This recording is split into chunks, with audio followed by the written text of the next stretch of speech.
How to fix Instagram create account error. It's an easy process, so let's start. So first of all, hit the subscribe button. That's helped me guys, so thank you.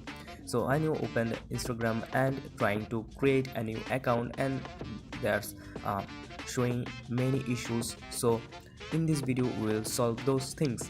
So just follow the steps. So first of all, just you can check it out all the things that your internet connection is stable and your storage space is not running out. So when you check it out, internet connection and space, just you can retry that your account should be created. So if this not work, then just uninstall and reinstall the Instagram app. That will help you. So in this case, this will help you, and just restart your device. After that, just open Instagram and try to create an account, and your account will be created. So that's the process how you can fix Instagram create account error. So hope this helps you. Then don't forget to subscribe our channel for more informative videos. See you in the next one. Bye.